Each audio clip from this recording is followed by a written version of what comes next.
زحلكم سمعتنا نفنونا ختكتاتلو بخبري نعدمكم ኢታማጆር ሹም ሰራዊት ኢትዮጵያ ጀነራል ብርሃኑ ጁላ ትማሊ ንቪኤ ኣብዝሃወ ቃለ ምልልስ ወሓት ዳግም ከምዘይትስእ ኮይኑ ተንኮታኺቱ ኢሎም ኣለው እቶም ጀነራል ነዝበሉ ኣብ ትግራይ ለምውን ውግእ ይቕጽላሎን ዝብሉ ሓበሬታታት ኣብ ዝነጸጉሉ እዋን እዩ ጀነራል ብርሃኑ ብተወሳኺ ረድኤት ናብ ህዝቢ ትግራይ ይበጽሓለውን ኢሎም ኣለው ነዚ ካብ ወገን ሕወሓት ርእይቶ ንምርካብ ንኣምባሳደር ፍሳሕ አስገዶም ካብ ኒውዮርክ ብስልኪ ኣዘራሪብናዮም ኣለና ምንያ ኣፈወርቅያ ኣዘራሪባቶም ናብኣ ካሕልፈኩም ናብኣ ከሳገረኩም ኢንሰርት ምንያስ ፊቸር هاي أمباسادر في الصحة أسجدهم نجزيهم عزي يمسكنكم إتاماجور شوم ميجر جنرال برهانو جولا حوحات داغماي كم زيت السوقينو تنكوتاخيتو يو بالمجلس الكيبو معلومه زعبا زريتكم يعني اللي منيا كاب جنرال برهانو جولا زي نسبة نجار يكون المغنياتو سراويت أبي أحمد زعمت كعت سلز وصحو بخالي قص كع تريد واستبقى شتو حمتو والسلز يم عليه هذا مراحين كواندو بيوتو أتيلو مقول رئيس آخرين يكارون نتي خكاب كبابي نامسو نحوزته وزلو سراويت قمتته وزاربر ناي تقراي سراويتن مرارحان خمزلو زري نحنا بيشوف بتسمعنا يوناي برامج جولا جنرالات أكيوم الدشابة زخلو صوار زخلو سراويت نايكالي وغنون حاجس وسيهو تاخوينا اينا سراويت اللي تدمسسين امتاينا وديقنا يلوم جنرالاتي زرار وصاني حميم عندهم طورنت تودي يسلزولو طورنت كم يتودقن فلتينا يلوم ننحرحلهم فاتنيا نايكا حايميو نايكا نفرتين باقواو زي سرحا خولو مسجمرو طورنت زي مسفردانا اينا مبرح زي ناوزي ناقتوني لهم يوم تفلاليهم انتاي زريكي نتاعيلنا تقراي مكلاخري خمسة تنكفوا مراحتي كم تنكفوا عبد تعامل جزين كناتاتن متقعتي كايرو خمسلو أعصب يقول فلتيو تودين سجن زخلت أرنت كايركم زم كلهم دكنا توديهم انتهي تريو نقدر لكم سلزولو هم زي اللي على جرنات فينا يومنا يقولوا إذا حلف سلون كعا تمرحكمنا 10 مليون كنوكم هنا زتلا خمس زموت هاي صورنا زي كايرس انتهي كنقوم زخلو مليونات كنوصينا زلزلو ناي تقراي منقستنا مرارحون أو زلو وزلو بتغبارو الناريو أو كرام عالتون سراريقو خوصوين كينات زبهال نقر يلن حجينا بمكياش مبداجنا هنساتنا نخيد زبلو مجلساتون يسمعيهم أبرسيون سب أوردي إدون يبت صحلو يو زبل مجلسون هيبو معلو زعبا زخن تايتولو أمباسادر بسها كل تنقل رايك عم تركي زحالة في إسراء عمد حزب تقراي بدم رهاسو زفرين قدم قبل عبد كغالسي أبحوحات سفرين نبرت تحراي بحقي نا حزب نبرت يتبعيلو أو تحت البرلمان زم حادر نبرت تقراي أو عد قرات عديس فارماسيتيكال نقند أفريقيا مدحانيت كقرلب تبعيلو تسارحات زمناوي دارقانا بيلن قاع قنزب زوصو عبال مدى عبيه ناي كداونتي فابريكا ناي ابن برد ناي وركي زيهم بملون بمحزب تقراي كنا محاديري نازلو زرلو زمرحو وسراويت دويلو النارعي تغاسيلو يبنى إرتلا عواف دقا قزاي ستخلا بومباتاتيين زبلان زنو رئيس عياسا فوركي قنان كمسو نكا حمرات حيزوم كساب عدقرات جاتني يمغيرو عدقرات يونيفرسيتي توريوريو فريسيو أما غلز قور وقنا تايو ناي تقراي حزبي زوننن ناي ترانس إثيوبيا خميتنا لعلى زغصرا مخاين تنو تقراي تسأنحبو مولان بعفار قيرن فقود السرقيانا تجفرلن كيدن ناي حزب تقراي نبراتات ناي صلاحيين تباين إذن كلن فابريكاتات تقراي انتزنورا ولا تمثل منقستي يوننن شرحتنياتاتو صرحيو سبات دموزم كرهويو جماعة افتخابو خيري الكاخت كاتعت خيري ولا حماق منقستو خيرن توننن إرترا في سوان قل بمتاي قرميهم تقراي قرخت كلوا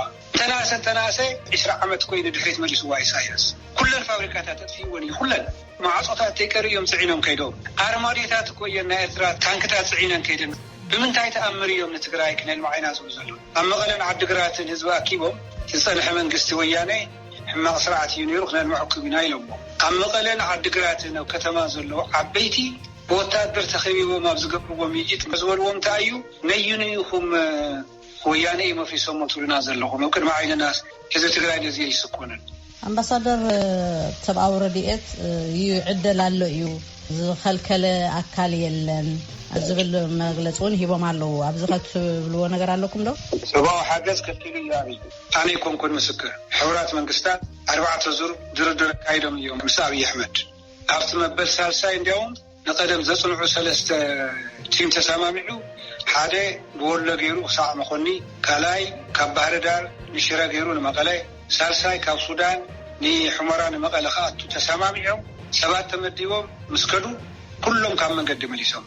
ናይ ሕብራት መንግስታት ዋና ጸሓፊ ምስ ኣብይ ይደራደር ኣለኹ ከምዚ እናበለ ዝቕጽል እንተኾይኑ ግን ናብ ጸጥታ ቤት ምክሪ ክምለስ እየ ኣስገዳዲ ዝኾነ ውሳኔ ምን ትሓልፍ ማለት እዩ ኢሉ እዩ ናይሉ ምሱ ታሪክ ከሓድ እንታይ እያ ኣብ ኢትዮጵያ ዝነበረ ቀይሕ መስቀል ICRC ዝተወሰነ ሓገዛት ንመቐለ ይበሉ እዚ ትግራይ ግን መቐለ ጥራይ ኮነ ዝነበር ሓንቲ እኽሊ ዝፃዓነት ትራክ ካብ መቐለ ወፃኢ መድሓኒት ዝሃበት ብICRC ናብ ካሊ ቦታ ኣይኸይድን ዘሎ ሰብ ይመውት እዩ ዘሎ እቲ ናይ ኢትዮጵያ ተቀየረ ገንዘብ ገና ሓደ ወርሕ እናሃሎ ባንክ ዓፂዩ ናብ ጦርነታት ሕዚ ኸድለው እዚማ ግብያ ሓሊፉ እዩ ኢሎም ኮነ ኢሉ በጋጣም ዝኾነ ነገር ይኮነን ባንክታት ተኸፊቱ ገንዘብ ይብለን ኣብ ከተማ ዝነበር ናይ ካሊስ ግደፍዮ ዘመናዊ ናብራ ዝነበር ህዝቢ ኣብ ስቃይ እዩ ዝኒ ኣብይ ኣሕመድ ግን ብናይ ኣክሱ ሚድያ ኣብ መቐለ ዝኾነ ሕርጭ እና ዓደለ ሂማኒታርያን ኤድ ንብፅሕ ለና ይብል ኣሎ ህዝቢ ትግራይ ብሓባር እዩ ዝቕፃዕ ዘሎ እዚ ከዓ ቁይ ይብለሉ ዩናይትድ ኔሽን ተፈላለዩ ኣካላት ስምምዕነት ክንበፅሕ ኣይከኣልናን ንምንታይ እዮም እዚ ዝገብሩ ዘለው ዋና ዓላማኦም ህዝቢ ትግራይ ምጥማይ ሓቢኦም ክሓብዎ ዘይኽእሉ ገበናት መልክዑ ክሳዕ ዘትሕዙ ህዝብና የሳቂዎ ኣለዉ ዝሃቦ ሓገዝ ምንም ነገር የለን ክሳዕ ሕጂ ኩነታት ትግራይ ከመይ እዩ ዘሎ ኣብዚ እዋን እዚ ሓበሬታ ኣለኩም እቲ ናይ ሰብኣዊ ነገራት ዝምልከት ቅድም ክንዘራረበሉ ፀኒሕና ኣብ ገጠር ዘሎ ህዝቢ ኣብታ እኽሉ ዝእክበላ ፀውዒ ጦርነት ኣውጆም ብሓደ ገጽ እውን ናይ ዓለም ሕብረተሰብ ቆላሒሉ ኸይርዮም ኣብ ኣሜሪካ ዝግበር ዝነበረ ናይ ፕሬዚደንሻል መረፃ ከም ሓደ መኸለሊ ገይሮም ኣሎ ዘሎን ዝበሃል ናይ ኢትዮጵያ ሰራዊት ከም ዘሎ ናይ ኢሳያስ ሰራዊት ከም ዘሎ ናይ ኣምሓራ ሚሊሻ ፋኖ ዘብፅሕዎ ዘለው ስቃይ ህዝቢ ዓለም ሓደ መዓልቲ ክፈልጦ እዩ ሕዚ እውን ይወፅሎ እዩ ካብ ደርጊ ብዛባእሰ ብኣብይ ኣሕመድ ህዝቢ ትግራይ ብጥሜትን ብቦምብን ይውዳ ኣሎ ብኻሊእ ገጽ ኣብ ሕራን ኣሎ ህዝቢ ይቃለስ ኣሎ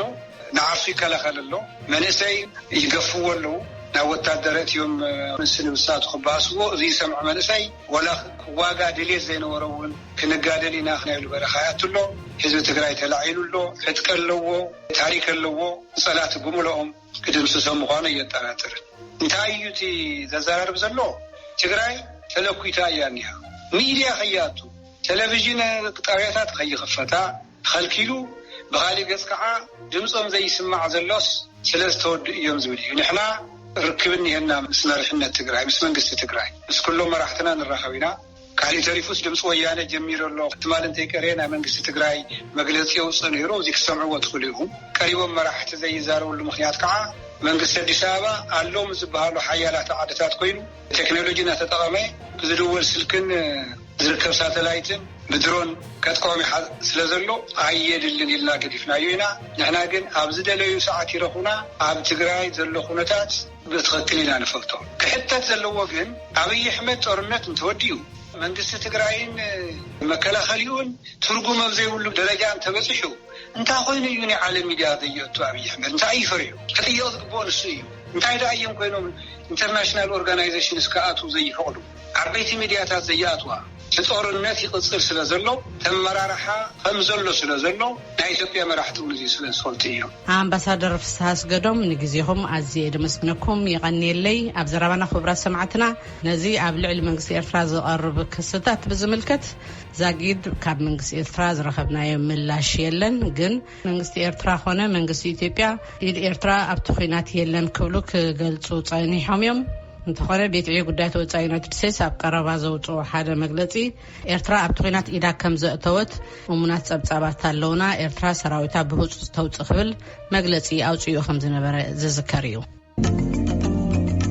ሳብ መወዳእታ መደብና ሓቢርኩምና ስለ ዝፀናሕኩም ነመስገን ኣብ ናይ ፅባሕ መደብና ዳግማይ ክሳብ ንራኸብ ሰሰናዩ